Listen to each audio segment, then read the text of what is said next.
everybody. Welcome to If These Walls Could Talk.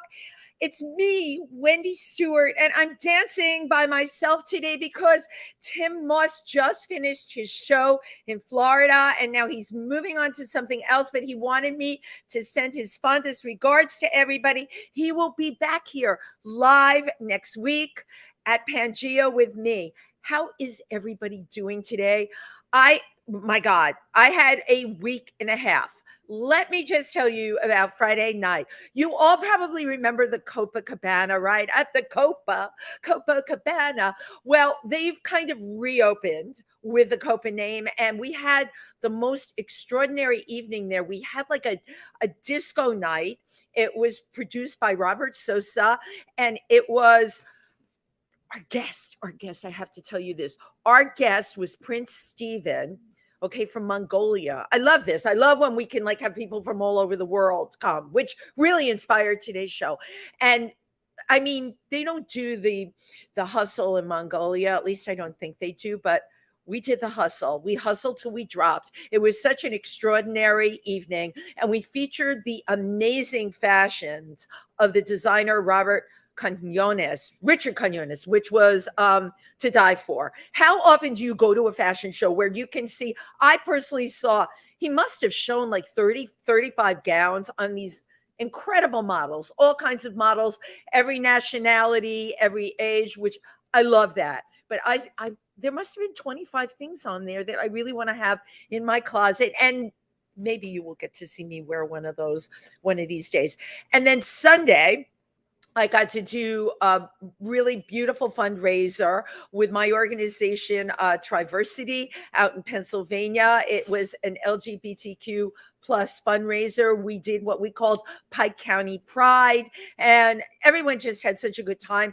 I have to tell you, when there's rainbows flying everywhere, I'm happy. I have loved rainbows from the time I was a little kid, and I love what rainbows signify, right, in our world. A good time was had by all. We had a wonderful show. We had giveaways. We had yummy brownies. It was all good. So I hope you all have been super busy. You can find me this Sunday at the Fringe Festival for New Jersey Pride. I will be at the Corgi Distillery. You know what? I can never remember the name of it. I have to think in my head, right? I do animal and food associations. That helps me remember things. So I think about like Welsh Corgi. The Corgi Distillery is in Jersey City, and the show is being produced by the one and only Evan Lawrence. Evan Lawrence presents. Evan Lawrence is an amazing producer, performer, designer. Oh my God, can this guy make headpieces? Lately, he's into crowns, but you know what? He can even do more than that. He does outfits, and we're really looking forward to having people attend this show. So please check us out. Go to Evan Lawrence on Facebook. You'll see all the advertising for the show. It's this Sunday from 4 to 7, and we have some amazing performers, including moi. So I'm feeling very, very international today.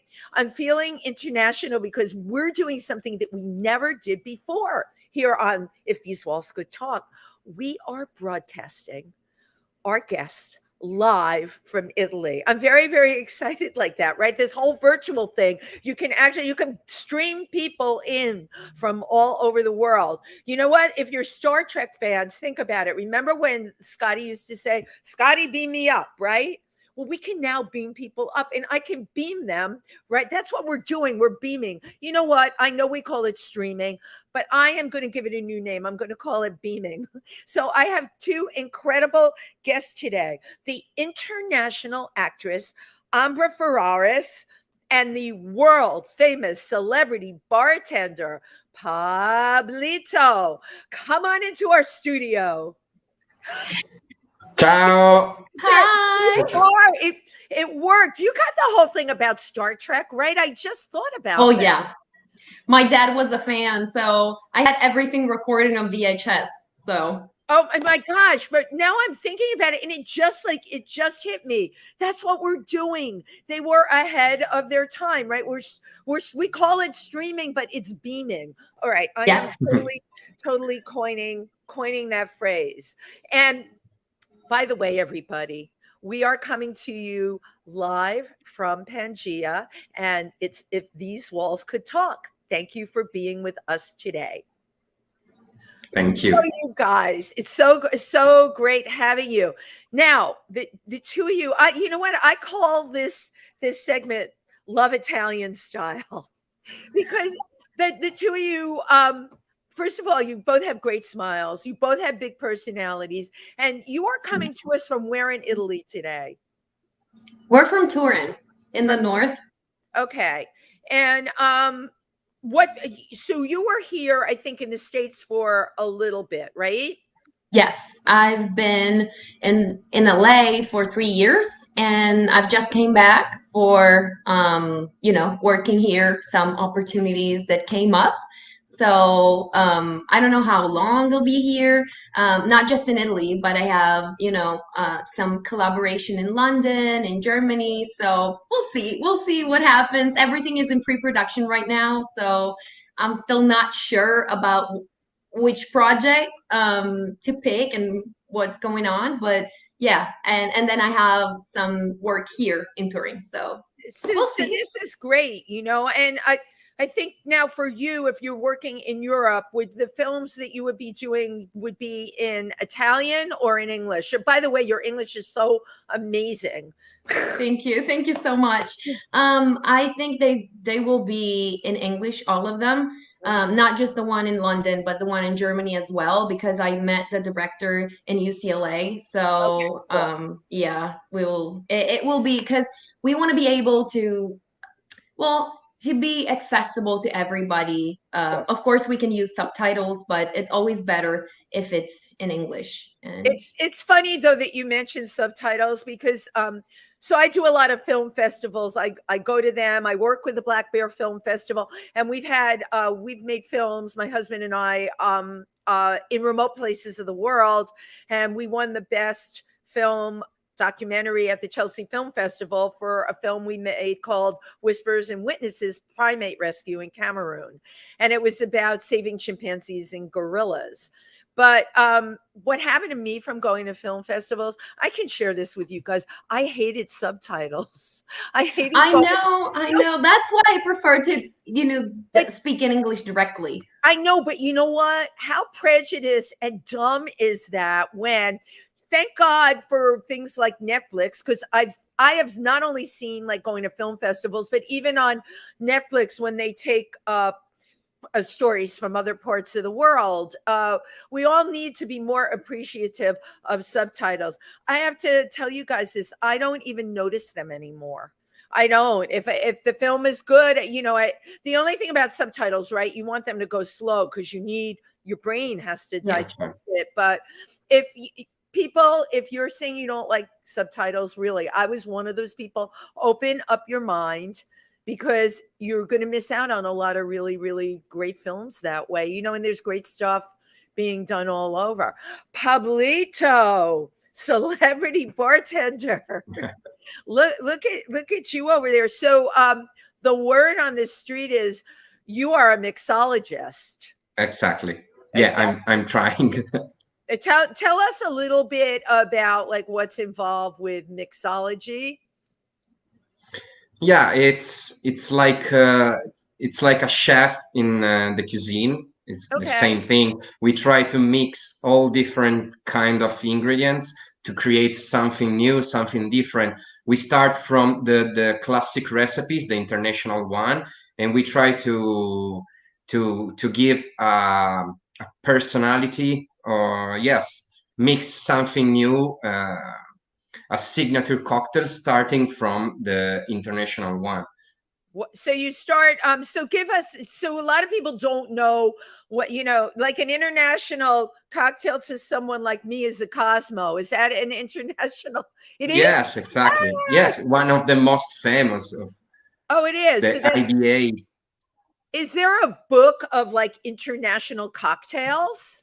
Yeah, there is an association called IBA, and every 5-6 years they make a list of all the international cocktails, and you have this classification, and only those cocktails can be named as international cocktails. So, oh my God, this is like, it's a very official thing.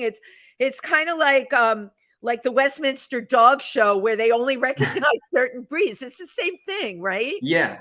For example, we can take an example. We are Italian, so I talk about the Negroni. That is the most I love Negronis. Yeah, it's the most famous Italian cocktail, and right now the most sell in the world. So, and it's a twist of another international and older cocktail like the Americano. So every time a bartender change an ingredient or add something new to a classic cocktail, these new cocktails can become one day another international cocktail. So I mean, this is like so amazing. Okay, I'm going to ask, like, it'll probably seem like a very duh question, but how do you know what to add? Let's start with the one you were talking about, the Negroni. The parent of the Negroni was what? What was it called? the Americano. The Americano. Yeah, it all started with the Torino Milano, that is a very old and famous Italian cocktail, and it's just vermouth and bitter. Then when the American people started to come in Italy to visit Italy, for them it was too strong. So we're so demanding, we Americans, of always complaining. So they put soda in the Torino Milano, and for that reason, the Torino Milano became the Americano. For that reason, because of you, that's why it took the name Americano. None of that was my fault. Believe me, I'm no connoisseur, but there are people like me. This is interesting. I'm a sweet drink person. Now, the kind of drinks that I like, right? You know what? You are telling the truth about Americans, because I would have been saying, oh my gosh, this is too bitter. What can you put in it to sweeten it up? My favorite drink, you probably heard of it, a slow gin fizz. Yeah. You did? Yeah. The gin fizz is another famous cocktail. So it's famous, right? Interesting fact. He knows 300 recipes by heart. Like, he has them memorized. Not all bartender can do that. Right. Yeah, because I'm very passionate. I love to study every new recipe. It is the only way to create something new if you know the other recipe. I totally love this conversation. And by the way, everyone, you are watching If These Walls Could Talk with our amazing guest, Pablito, the celebrity bartender, and Ambra Ferraris, who is an international actress. And a dog. I hear a dog. Oh my gosh. One, you probably heard 6, because we have 6 Akitas. Okay, wait. Okay, right now I have to stop you right there. Enough about cocktails and acting. You have 6 Akitas? Yeah, I know. 6 Japanese Akitas. Yeah, we're that weird. I really love Akitas. So they have black tongues, right?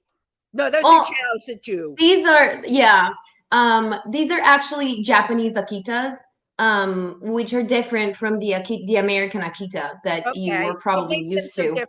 What makes them different? It's a different breed. This is the original one that comes from Japan, and the one in the movie Hachiko, the one with Richard Gere. Yeah, with Richard Gere. The very famous dog that waited his human, his owner, for I don't know if 6, 7 years, every day by the train station. When he died, yeah, So it's inspired by a true story. They're very loyal dogs. So they're a very old breed too. That much. Yes, they are. Considered a very. They were the samurai, the very famous samurai dogs. Right. The samurai dog. So you should not have told me you have 6 Akitas there, because now I'm going to make you pull one of them on camera. Oh, well, we expect that. They're now in the garden, but we're gonna call them in if you want to see them. Yeah, you have to let me know that you're gonna call them in from the garden, because can we get all 6 on camera? Will that happen today?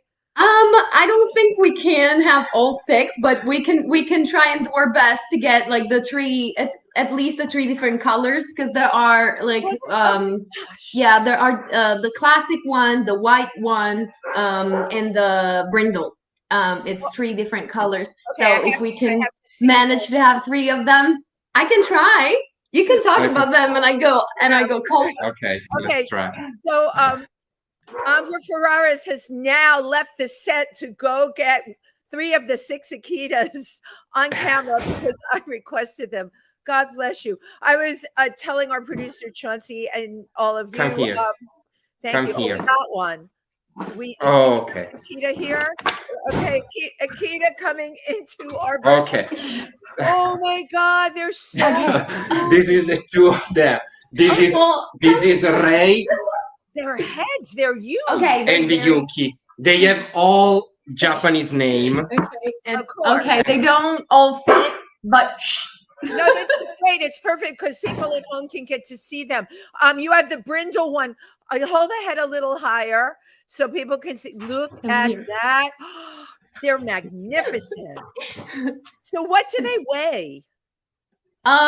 Around 35. Yeah, and I don't know in pounds. It's 35 kilos. Yeah, so it's almost 80 pounds, I think. I don't know in pounds. I'm looking at the size of these dogs. They fill up the whole entire frame. Yeah, that's why I'm telling you, they're huge. Look at that. He loves sitting on Mama's lap. He's oh my God, Pablito, he just gave you a kiss. So hello. Tell me again. She is Midori. Yeah. And I named her like the famous liquor, the Japanese liquor, the green one. Japanese liquor. I was thinking the ice skater, but yes, of course I know Midori liquor. But there would remember Midori was in the Olympics. Midori. She's sitting there, and she is Yuki. Yeah. Yuki. She's the white one. And it means snow. They all have Japanese names. Right. That is just brilliant. They are positively gorgeous. Well, I have a long-haired Chihuahua. Blue Merle is the color, which means he looks like an Australian Shepherd. And Nugget had a commercial audition yesterday. Yes, he did. On Zoom. Yes.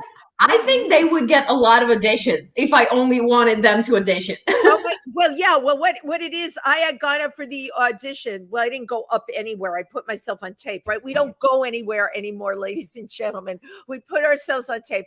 And they were looking for somebody eccentric with a dog, which I totally fit the bill for that had really good expressions over the top, and I fit the bill for that too. So I did the tape with Nugget, and we had a call back yesterday on Zoom. But you know, you can never get dogs, as you guys probably know, when you want them to do something. Often they won't. And I had this audition on Zoom. So this is terrible, but I made poor Nugget while we were waiting to go on. And it was like a 45-minute wait. I made poor Nugget sit next to me with his leash on. Because, you know, if he didn't have the leash on and it was my turn to go, I'd be on camera with no dog. Yeah, you know? It would leave. Right. The dog would leave. We know that. This is what they do. So, but he, you know what? He did a fabulous job. Just like yours, the white one is called, what's this one's name again? Yuki. Okay, just like Yuki, Nugget was like playing it to the camera and he was turning to kiss me. I mean, they just loved him. You know what will probably happen? The dog will get the commercial, not me. But you know what we say in our house? It's all in the family. So what attracted the two of you to this breed so much? Well, actually, it all started with my brother because he's in love with Japanese culture, Japan. He learned the language, you know, and he wanted a Japanese dog so badly. So he got one. And then when my other dog died, he felt like he was alone and he needed a companion. So he bought the female. And he thought, I can have them, the two of them, keep them separate during, that season of the year. But he didn't do it right. So they just made it and they had 9 puppies. 9. So we had 9 puppies to grow up. Well, to raise. Yeah, we raised Yeah, I know. I Nice. totally knew what you meant. I was sitting here thinking that would be heaven. I would just want to like have them all in the bed with me. I don't believe in crating. I would want to have them all in the bed to wake up to 9 puppies. I mean, what Yeah, could I be know. better? How cute Well, I was have a video of them crawling on me when they were puppies, and it was just amazing. Oh, Yeah. if I knew about that video, I would have had you bring it today. Chauncey would have shown it for us. I mean, I know it's a little unusual, but so am I. And that is so incredible. I They love. have an Instagram page if you want to follow them. They do. They have an Instagram Yeah. page. Oh my The God. 6-pack dogs. Yeah. I love that. Well, I want to tell our audience you are watching If These Walls Could Talk. I am your host, Wendy Stuart. Our amazing guest today, Ambra Ferraris and Pablito, the bartender. And Tym Moss is MIA because he's working. He'll be back next week. So this is so great. You guys have the best love story. First of all, you've got these 6 incredible fur babies, because you can never have too many of those. And did you both meet in Italy? We met in high school. Oh, in my high God, school, like, you're like yeah. so sweet. That is We like, were 14. Yeah. Yeah. Yeah, we were oh 14. wait, okay, that's even like, so in the States, right? 14 is usually middle school. Well, Okay. actually, it was the first year of high school. High school. Yeah. Okay, like it would be Freshman. like freshman, yeah. But that is absolutely amazing story. I love this. So you were growing up in the same town. Exactly. Yeah, we did. Really incredible. And with everything, you know, the twists and the turns, right, your careers have taken, and living apart and all of that, well, here you are. Isn't that Yes, just and amazing? you know what? We even went to law school together, and then both of us decided to do something else after graduating from law school. Yeah. Well, Pablito, I knew you went to law school in your bio, but Ambra, I didn't read that in your bio. This makes it even that so that you're from a small town in Italy. Well, I think it's big for our region, but it's not big compared to other cities in Italy. So Yeah. let me romanticize it. Childhood sweethearts from this beautiful Italian small town fall in love, decide to both go to law school. What kind of law were each one of you studying?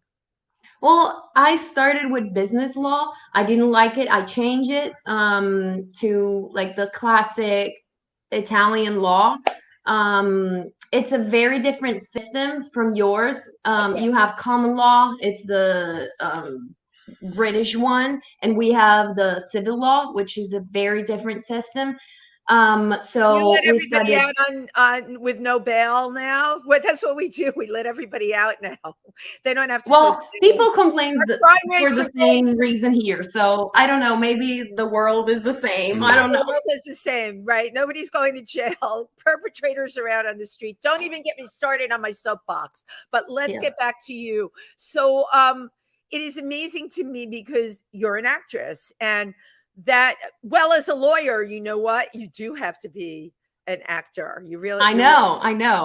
right. But I didn't really want to be a lawyer. I never wanted to be a lawyer. It's just that I feel like every sensible parents would want their children to have college education. Of course. And in Italy, we don't really have college with majors and minors. You have to decide right away when you finish high school what you want to do for the rest of your life, and it's daunting.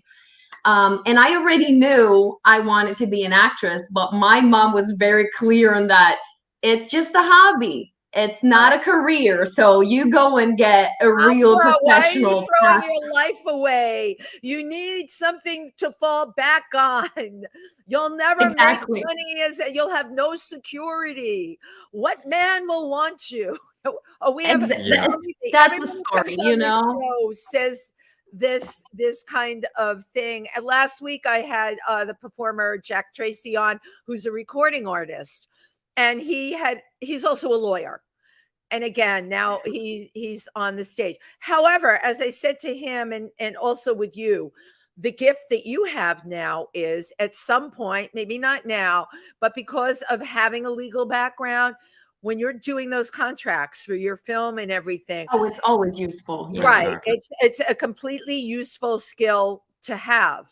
I don't have that. I don't know what the heck I'm signing half the time. And I don't understand the legal language is written in such a way so that that's you true. don't know what you're signing. And, for performers, if every job we get, we have to show the contract to a lawyer, ka-ching, ka-ching, ka-ching. So a lot of the times when the client tells you, oh, it's a standard contract, for the most part, they're telling the truth. But every now and then, you don't know what you're signing, and you're signing away so many of your rights. And a lot of the time, unfortunately, it's your financial rights.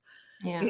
That the producer is going to walk off with what should rightfully be yours. So when you graduated from law school, and this is a question for both of you, did either of you practice for a bit, or what turns did you take? No, I didn't. Like, I went directly into other fields. First, I went to Berkeley to take a summer session in law and see in US law to see if that, might interest me a little more. And even if it was interesting, it just confirmed to me that I didn't want to be a lawyer. So, I even sneaked in a theater class at Berkeley, and they kicked me out. They said, no, you didn't enroll in this program. You enrolled in the law program. So you should, go to law class and not to. Okay, but you know what? You just pointed out a big problem with the educational system. Again, I don't know the one in Italy, but with here. All right. Here you were exploring. Okay. Yeah, you were in law, but you turn up in the theater program there, and they should have embraced you and welcomed you. Aren't we all better people, performers or lawyers, if we cross-pollinate, if we diversify? I believe so. Yes. It makes for a better human being. So they wouldn't even let you do that. And Pablito, what about you? I always wanted to be a lawyer. You did. But I always dreamed to be an American lawyer, because when I was young, I was in love with Perry Mason, the series, the show. So I always dreamed to be a lawyer like him. But here in Italy, it doesn't exist, because we have a different system. Yeah. Right. We have a different kind of law. We don't have the jury, it's very different.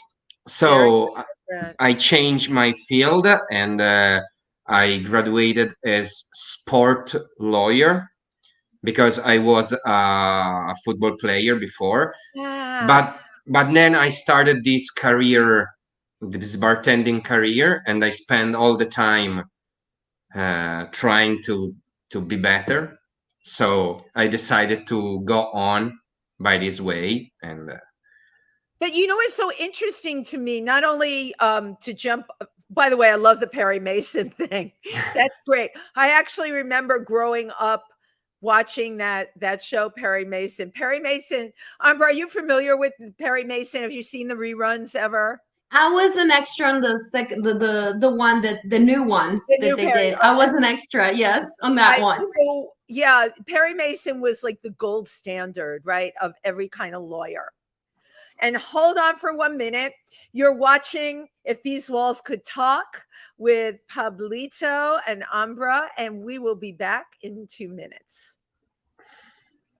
So Perry Mason was the gold standard of like what a lawyer should be, just like in terms of news people here. Walter Cronkite, everyone knew, was the epitome of a newsman. It's amazing how icons like this, right, affect us. That Pablito, you were going to that you had this dream to become a lawyer based on somebody on TV.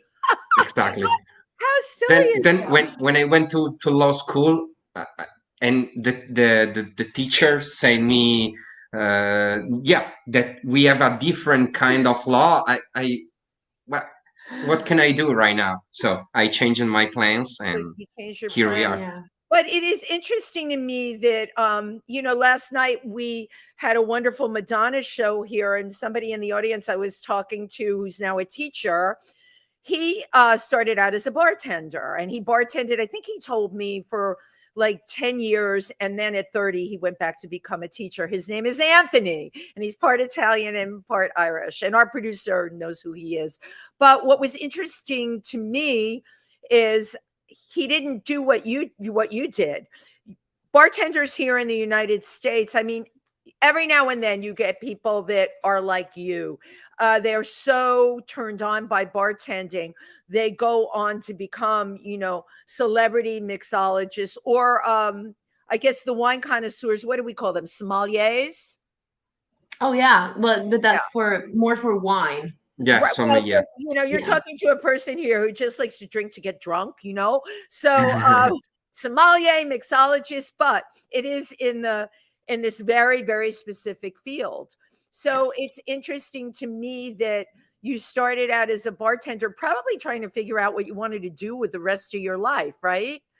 And then just to have like a side job apart from, you know, Right. studies. I started during my studies just to have the money to pay my studies. Right.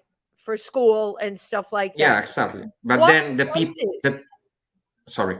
What was it? No, you're fine. What was it that turned you on so much? The passion. When I started, I didn't know the difference between the whiskey and vodka, because I just go out to the clubs and I drank. You drank whatever. Yeah, whatever. Right. And then I started, and something inside, I don't know, passion. And He's very creative. I fell in love with this job, and people say that I was good in this. So I put all myself in growing up and learning every day something new. I made some competition, and then some very important jobs, and now is my future. And now it's what you do. I'd like to say, pardon the pun, you poured yourself into it. He loves this kind of plays with words. He loves them. Good. Right. You poured yourself into your passion. Oh, I like that. Oh, you can use that as a tagline. Ambra, you said something that is absolutely true. He's very creative. And I think that's what this shows. In this, I love when people find a niche, right? A niche that turns them on, floats their boat, satisfies their passion. This satisfies your creativity. And it does. And I love hearing about this, because you're talking about competitions. I watch some of those. You watch some of those food competition shows that you, right? Like, what is that chef one with Bobby Flay? We have all these food competition shows. Master Chef. Yeah, Master Chef and all of that. I watch them, and I just watch actually for the personalities. I have no interest in food or cooking, zero. But I like to watch the people that they have on those shows. I actually did go up for one of those shows, The World's Worst Cooks. And I think I was so bad. I didn't even get it. I was even worse than the worst cook imaginable. It was not even passable for primetime TV. But I never realized they have these competitions. Tell us about the competitions. Yeah, there are a lot of competition every year. The most important brand in this field, they organize the worldwide competition. You can inscribe yourself, and you can try to participate. You send a recipe, a new recipe. They just give you one ingredient, for example, and from that ingredient you have to create something new and tell the story of this cocktail. So you have to be creative in every aspect, not just the recipe, also the history that give you that inspiration. So it's like acting, you know. He audition. If they like the cocktail, they're gonna call him for next round. For example, one of my most famous recipe is one that when we were a night in a movie, she was eating popcorn, and I said, we have to create a recipe from the popcorn. So I took the bourbon, the American bourbon, syrup, or popcorn syrup, just Popcorn some, syrup. Ew. yeah, that is very sweet. So you like that? Oh, I would like that. Just some lime, because you need the acid part. And then the carbone vegetale. I don't remember in English. It's like charcoal. Charcoal But syrup. edible. So it's a black cocktail, and then with spray, I put some gold on it. Get So out. I called Okay, now movie we're talking. night. Wow. Movie night, because it's like the stars on Yeah. the black sky, and movie because of the popcorn. But it was a movie night when I Right. decided to do that cocktail. So you see the work that's behind it. You know what? We're all learning something here today, and you're absolutely blowing me away. You had me at the spray, the gold spray. Is that edible? This gold spray? Yeah. Sure. You have always to put all edible part inside the cocktail. Also the garnish, it has to be edible. Wow. Now, in terms of, I love that these cocktails have a story behind them. Do you, and you can share this, do you make stories up, Pablito, like make up a fictional story and kind of say that it's real? Sometimes. I don't know. I don't know. Do you do that? Yeah. Yeah, you have to for the competition. Yeah. I know. Sometimes you have to say, I don't know, this happened and it never happened. Right. I can say, but someone do that. Right. Oh, right. So not you, someone does it. Right. Yeah. Oh, come on, Pablito, you've done it. No, yeah. You have to do that. You have to do that. And I love hearing this, and I'll tell you why, okay? In the same way that Ambra creates characters for a role, no, it's true. You're creating characters for a cocktail, and the two of you are meant to be together, okay? Well, you are doing different things, but at the end of the day, in terms of the creativity, it's actually really the same thing, and that is so very cool. Absolutely. Very, very, very cool. I totally love this. So, all right, I'm going to get personal. When are you guys getting married? I hope as soon as possible, because no, we are so many things right now that are going on. So just the time to be settled somewhere, definitely, and then I hope I hope she say yes. And you're watching If These Walls Could Talk. I'm your host, Wendy Stuart, and our beautiful guests today, Ambra Ferraris and Pablito, the bartender, talking about love Italian style. So the next move for you is going to be a wedding, right? I would assume now, or do you do it in Italy or do you do it in the United States? What's the plan? It depends. Everywhere is possible. Right now, we could do 2 weddings, right? We could. It could be. For the family here and for the friends in LA. I don't know. Right. That would really be fabulous to bring everybody together.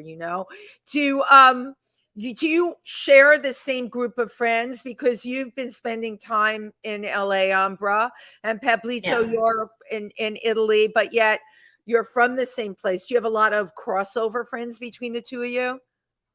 I would say that our common friends are mostly worldwide, because during law school, we participated to this program that was an international program, and we went to Spain and we studied there, and we met people from all around the world. So we now have lots of common friends from law school all around the world. Yeah.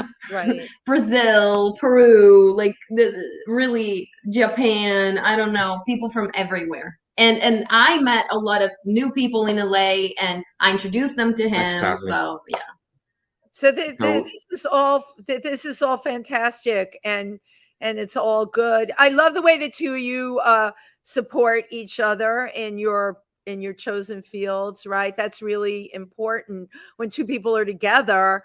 That It's very important. Yeah. yeah, there's a lot of yeah, times she's my first fan.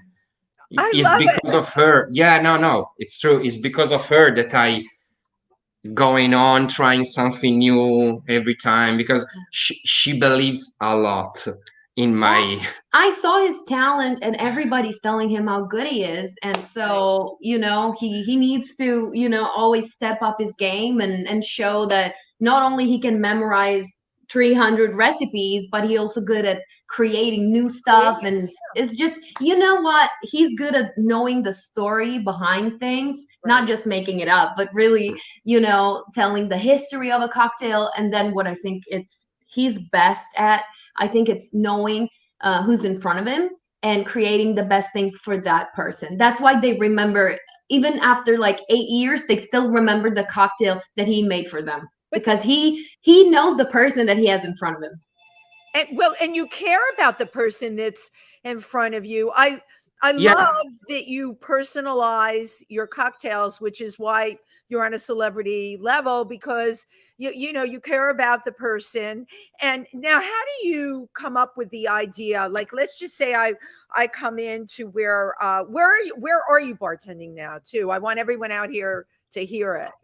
Yeah, I started a new collaboration from March this year, because here in Turin, a previous finalist of MasterChef Italia opened a restaurant. Ooh. And I'm the bar manager of all the bar part of the cocktail part. So we are a restaurant and a lounge bar. Love it. So you can come and have aperitivo, dinner, and after dinner.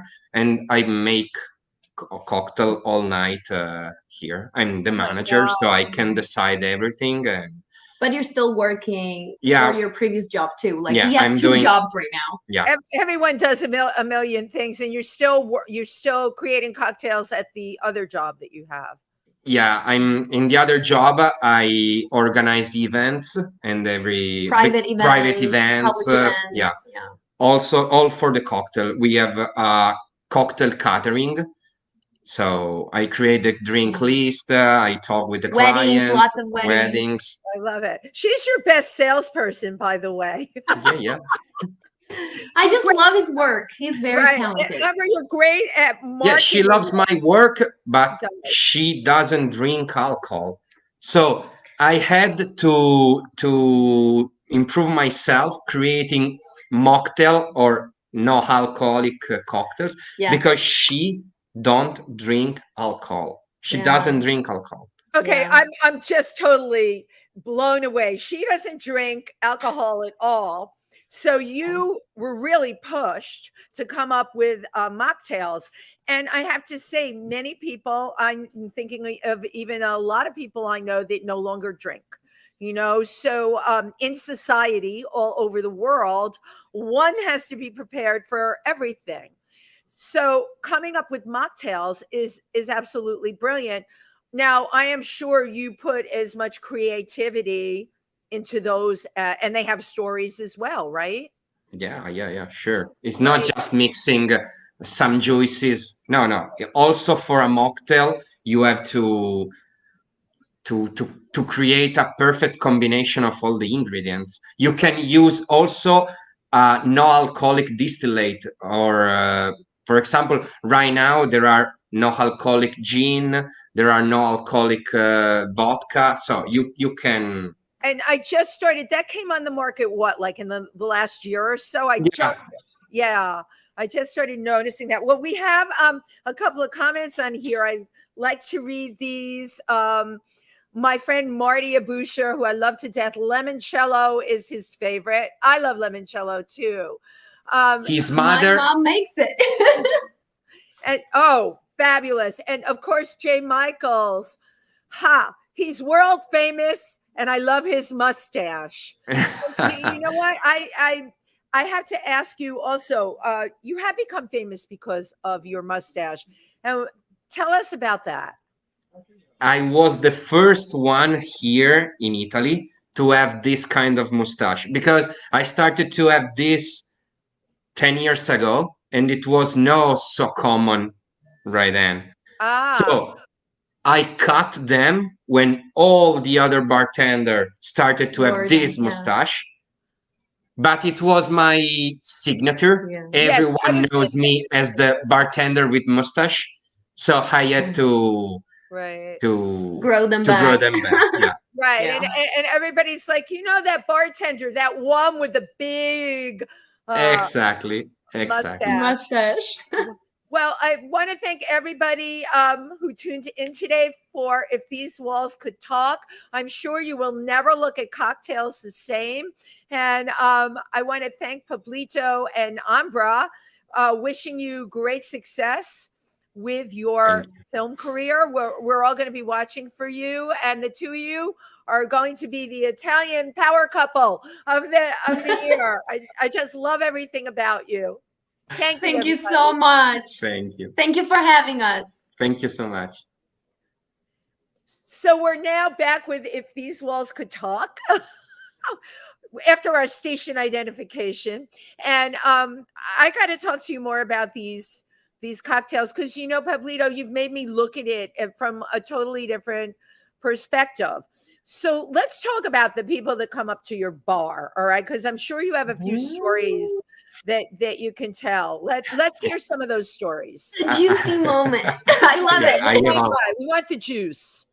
Yeah, no, the most iconic history that I always talk is I were bartending in Venice, in a very fancy hotel in Venice, during the carnival.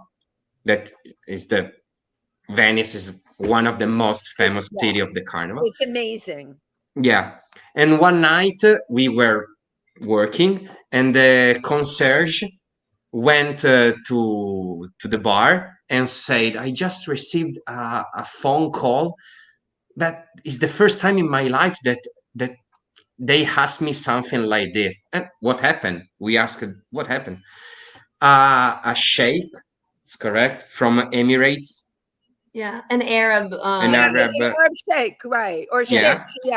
Sheikh, Just called to reserve just a part of the hotel, just a little part, because he went with the closest family. So just a floor, just an entire floor. The entire floor. For them. But that's not the weird thing. Yeah, but he asked for a room to be empty and transformed in like a stable. Like he wanted the room unfurnished with just hay. Because because he travels all over the world, always with his two goats. So the goats, because I need a minute. I'm digesting this. So the sheikh wanted the room completely cleared out, and he wanted basically to rent the room for himself. And the room had to be clear and filled with hay, because he travels all over the world with his two goats. Yes. Because every morning he has to drink the milk of these two goats. So he has a milker. Can you imagine the job? Like it was the milker. It was the first thing that I thought. I want to be the milker of this goat. He traveled all around the world. He travels internationally. He sleeps in 5-star hotel rooms.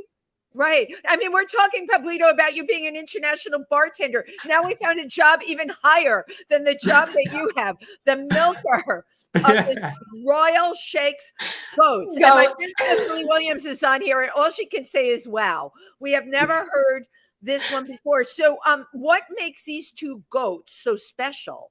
Did we find that out? No, we don't know, but he traveled with them everywhere.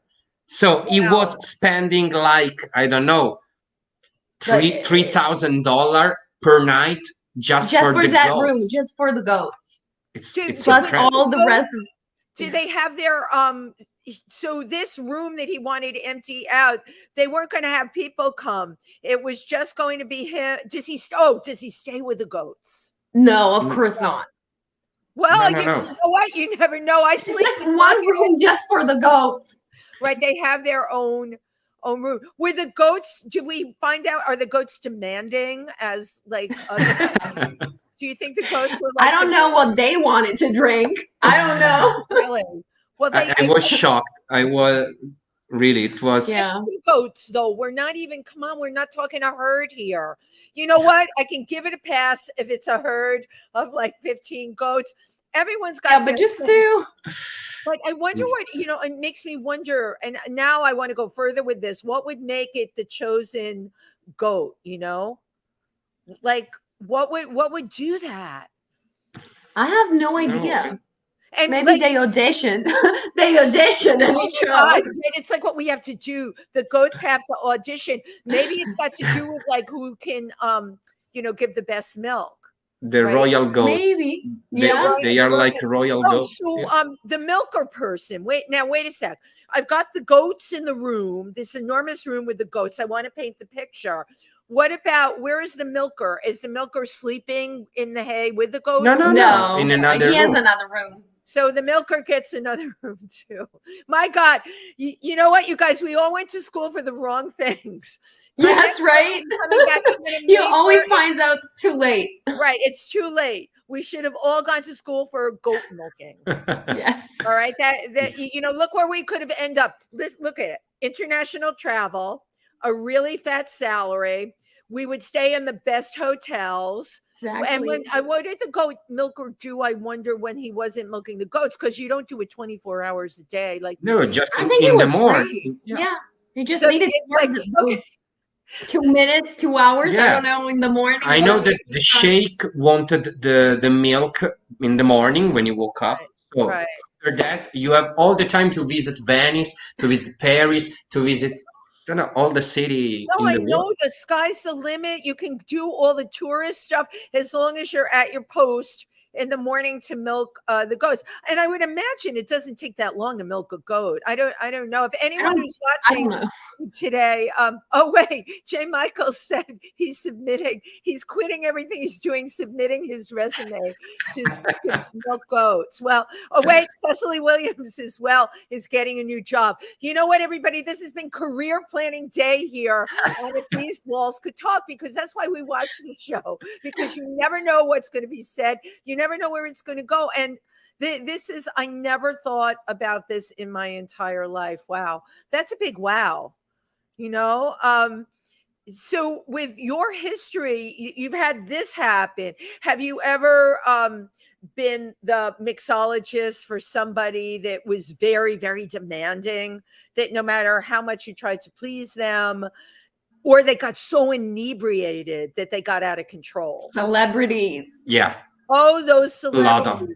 Yeah. So can you are you free to tell us about situations, if you don't want to name names, about particular celebrity? Better not to say the names of the celebrity. Without saying the names. No, we don't do that. Yeah, but tell us the situation. Another particular story. I was the bartender for a party of a very, very important football team here in Italy. And we were in a soccer team. Okay. Yeah, and we were in a theater, and the theater was full of big tables for the catering, for the dinner, and everything. And all these soccer players drink a lot. They were very drunk at the end of the night, and they took this table. They put the table in a part of the theater, and with a ball, they started to throw the ball to reach the table with the ball. Right. And but they are professional soccer players. Oh, yeah. And that night, no one went near to the table. They were so drunk. They were just destroying the theater. Yeah. The theater, right? These are professionals. They were kicking the soccer ball around the theater. Yeah. And how much damage was done? Do you recall? No, not so much. But it was fun to see your icons, your football players, your favorite football players playing like that, Right. worse than you. So Well, yeah, right. Well, they were drunk, so yeah, They were drunk, childlike they behavior. couldn't aim right. Missing the ball, I'm sure, any number of times. And what does that prove? That they're, human too, right? And they're out there Yeah, and they sure. just they want to have a good time. And were you responsible for them getting that drunk? That's my question. Yes.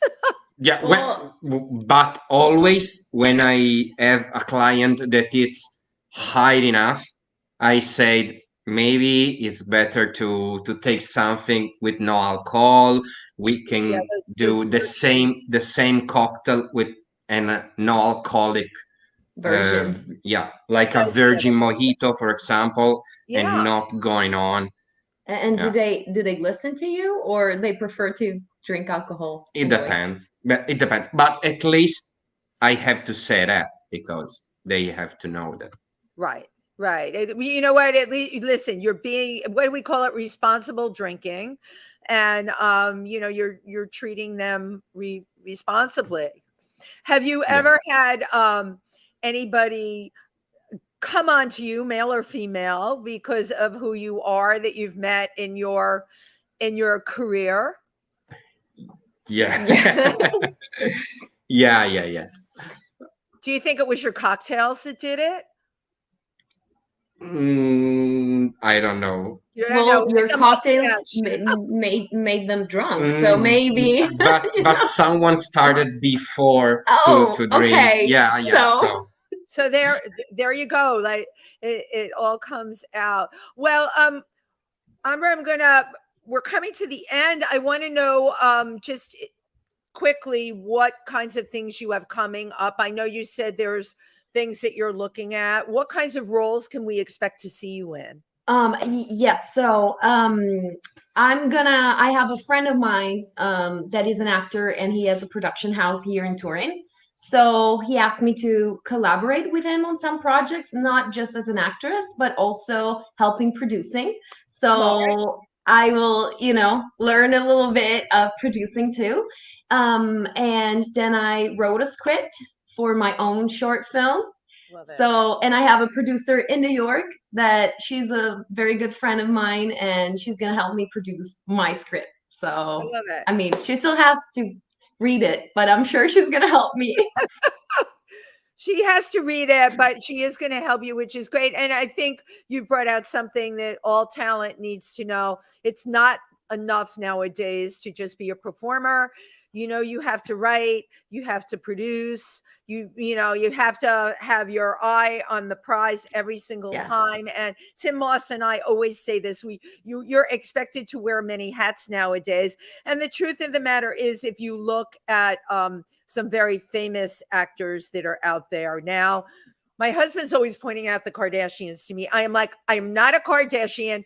I'm not on that level. Quit pointing them out to me as the gold standard, because they took, yes, they were well connected, but they took something this small and made it into an entire empire. And, we are expected nowadays that we have to be able to just crank it out, turn it out, however you want to say it. So that's very inspiring what you just said. You're not just sitting around waiting for people to call you for auditions. You're getting out there doing your own projects. Pablito, what's next for you? I'm feeling, right? A book. Is there a book? I'd love to write a book with all the particular story that I've heard, or yeah, for example, one of the best would be the goat one. I love it too. I love it already. Yeah, he has many. Yeah, I'm writing right now a mixology book. I hope to finish as soon as possible.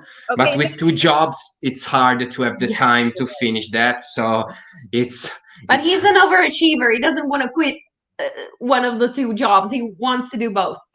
I get it. I totally get it. But with what you're doing, so I see 2 books.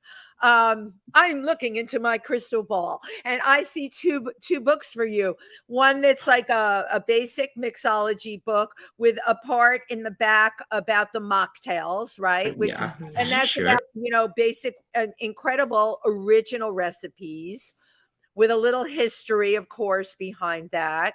But then another book that really elaborates more on the history of what you do, and of course, to match up stories to go with each and every one of them. I really think it's great. I see you on a celebrity book tour. This is where I'm going with this. Just bear with me, because I have stream of consciousness.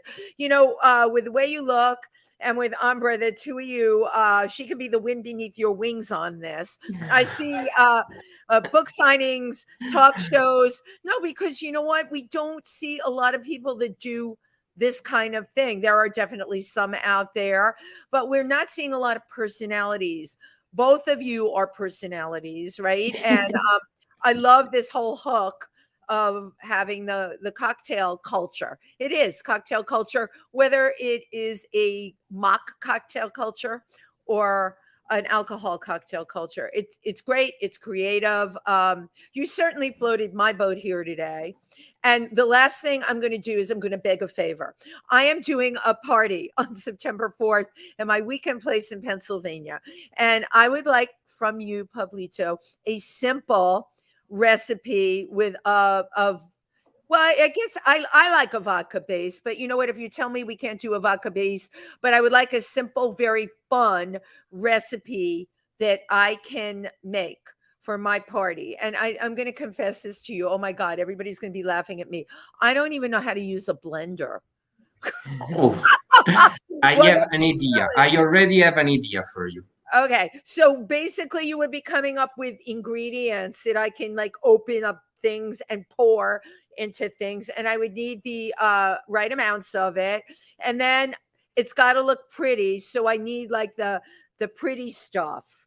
And if I need to like order like gold stuff online, I love the gold stuff that you talked about. If I need to order it online, I need for you to tell me where to do this. So that's your assignment from here today. That's my problem. No problem. I will send you the recipe and maybe a video tutorial, so you can make that. Oh my God, I need a tutorial. I can't even follow things on YouTube. I have never been, I am a very creative person, but I have a really hard time with directions. Just two very simple recipe with just 3 ingredients, very easy. Oh my God. Sweet, but very pretty and sweet as you like, and very simple. And pretty, vodka pretty base. and sweet. Okay, you got it. No problem. Thank you both, Ambra and Pablito, for joining us today. We wish you both much success with your careers, and we will be back next week on If These Walls Could Talk. Thank you, everybody. Thank you.